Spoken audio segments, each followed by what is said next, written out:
Hello everyone, welcome back to my channel. If you're new here, hi, my name's Claire and this is Yoli. I make videos all about houseplant care, sharing tips and tricks I've learned over the years to help keep your plants happy and healthy. And today I'm going to take you through everything you need to know to care for a variegated euphorbia. I'm going to go through everything that I've done for mine to help keep it growing nice and quickly, nice and beefily, and healthily. So yes, I hope you enjoy it. Let's get into it.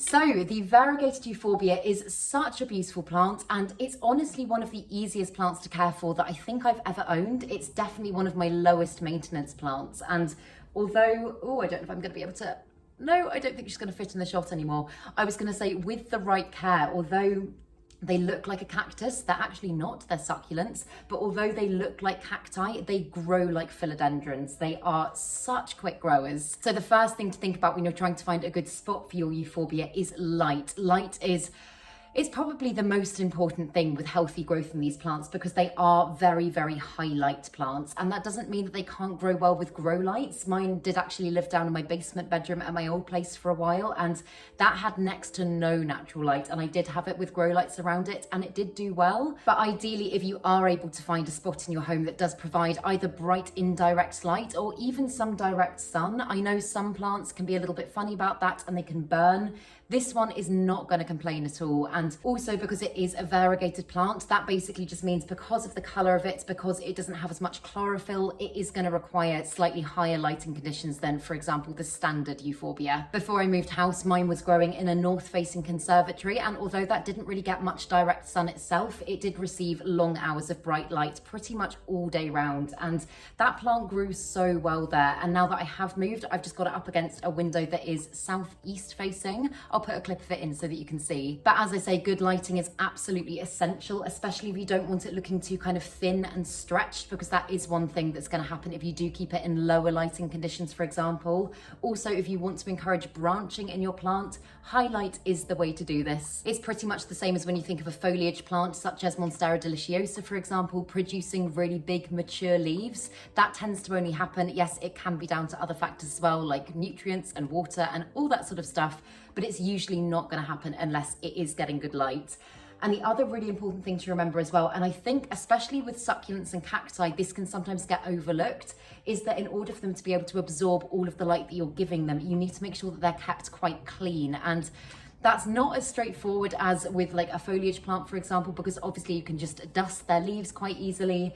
This one is incredibly spiky, which is also a side note. If you've got pets or children, make sure it's kept up out of the way because it does hurt. I've spiked myself many times. But the best way that I found in order to keep mine clean and dust free and therefore able to absorb all of the light I'm giving it is just by using a makeup brush or a fine brush of some sort and just kind of dusting over all areas of the plants every few weeks or so. And this just means that it's able to photosynthesize more effectively. Another really important thing with this plant is making sure that you regularly rotate it so that it can absorb equal amounts of light from all angles. I know I do sometimes say that about foliage plants as well, but the thing is with them, the worst thing that's going to happen is they're just going to grow towards the light and look very full on one side and not so on the other side.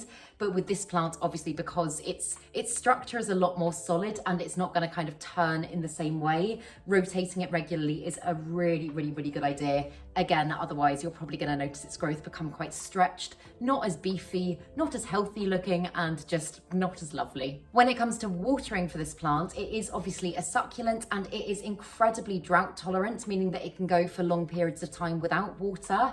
The one thing you really need to make sure you're not doing is giving it too much, because that not only can cause root rot, but it can also cause stem rot, which in this plant it's really nasty. You'll probably start to notice the base of the stem turning quite brown and maybe mushy. And when that happens, although yes, you can chop and propagate the plants, it's often not savable and they can go downhill very, very, very quickly. So as I always say in a lot of my videos, if you're in any doubt, underwatering is always better than overwatering. It's also really important to remember that watering requirements will change throughout the year. They're going to change because of the light it's receiving. They're going to change because of the humidity, the temperature, all that sort of stuff. So the best thing that I found that works really well is just sticking my finger down into the soil, and when it feels pretty much completely dry, then I go ahead and water this plant. Like at the moment, are we in winter yet? I'm pretty sure we're in winter here in the UK. It feels like winter, but I haven't actually watered this plant in about a month, I don't think. And she seems perfectly happy. She probably is ready for a drink, but if I'm ever not quite sure, I will leave it another few days and then I'll go back and I'll water her. On the note of overwatering, it's also super important to make sure that your plant's got good drainage. I don't know if I'm gonna be able to show you because, oh, am I gonna be able to show you? Yeah, so I've got pretty much all of my plants in their nursery pots like that, and I've just decorated the nursery pots. That's personally just how I like to do it, but if you are using a ceramic pot or a terracotta pot without a drainage hole, then just make sure that you keep your plant in its nursery pot so that you can take it out, allow it to properly drain after watering, and then pop it back into its pretty pots. Because again, if you don't do that, water's gonna collect around the roots. It's gonna make the plant much more susceptible to root rots and likely lead to a whole host of issues that you really do not want.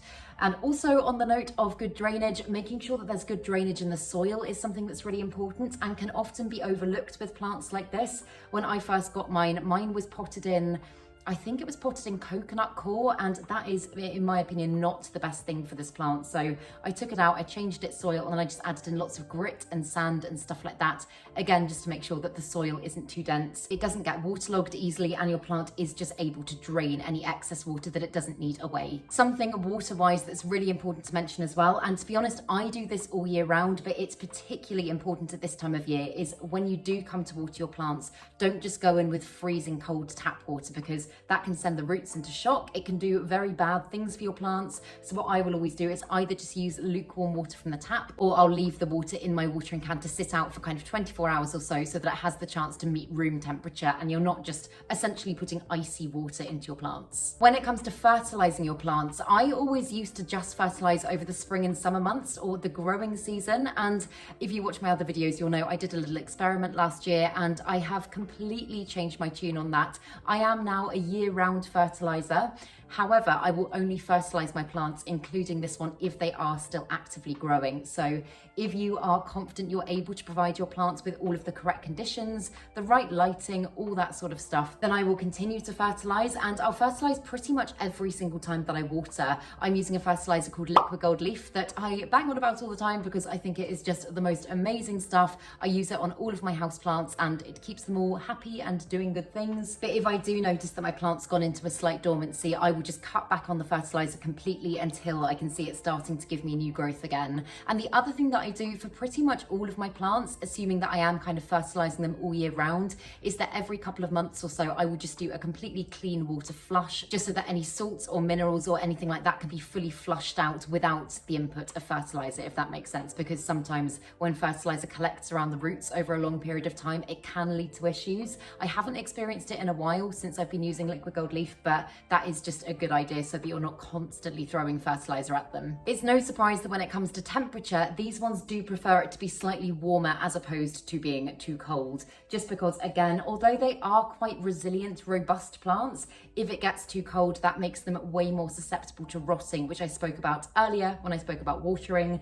And that, again, is something that can be quite hard to bring your plant back from, unless, again, you are willing to chop your plant up and propagate it. But on the whole, that's usually not the goal, is it? You want to get a lovely full plant growing and then chop it when you want to, and not because you are trying to save it. So I always try to keep the temperature in my home between 18 and 25 degrees, which has worked really, really well for this plant. I think if the temperature was to go higher, then it would be absolutely fine as well. But for me, 18 to 25 degrees has done really, really good things for it. Heat as well really does help to encourage growth in plants, particularly plants like this that do naturally grow in very warm conditions. But the most important thing, again, particularly at this time of year, is just to make sure that the temperature is not fluctuating up and down too dramatically, because I mean, for pretty much all of my plants, they don't like big fluctuations in temperature, but this one, again, it takes a while to adjust. So if you can keep it fairly stable, then that's ideal. It can tolerate slightly lower drops in temperature at night because, again, that's what it's naturally used to. But throughout the day, if you can keep the temperature as steady as you possibly can, then this plant is really going to thank you for it. In terms of humidity, again, this one is a winner if you don't have particularly high humidity in your house, or you don't want to keep it ridiculously humid all the time.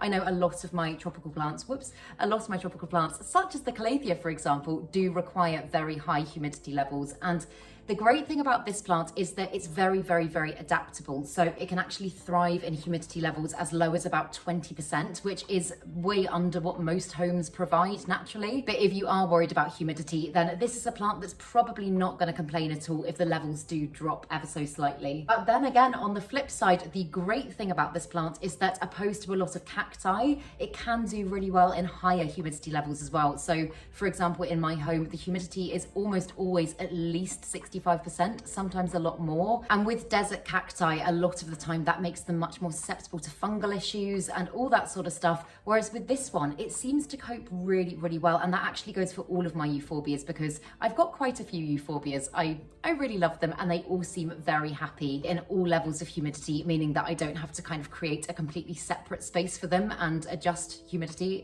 It makes things a lot easier if you've got lots of plants. And the last thing I guess to talk about is propagation, and I am not going to be doing a demonstration of this in this video because I love her how she is. I'm so happy that she started to branch. I'm not ready to chop this plant, I'm just not. But if you do want to propagate this plant, the easiest thing to do, you can either just literally chop straight down the main leaf, stem, I don't know what you even call this, the main section of the cactus, or for example, if it is branching, you could chop at the base just there. It's really important that if you do this, you use a really clean, sterile blade, or I would say a pair of scissors, but I think this plant is probably more of a knife job. But you make a really clean cut, you leave that to callus over for kind of 24 hours or so, just so that it reduces the risk of rot when you do move it to soil. And then for me personally, I propagate all of my cacti and succulents straight into soil. So it would just be, let's imagine I've chopped this little bit here. It would just be the case of popping that section into soil, leaving it somewhere fairly warm, fairly light, and eventually it will start to root and form a lovely new plant. But yeah, I think that's pretty much the gist of it with this plant. But if you've got any questions or anything like that, pop them down below and I will do my best to help. But I really hope that you enjoyed this video and I hope you found it useful. If you did, please make sure to give it a thumbs up, subscribe to my channel, have a lovely day, and I will see you in the next video.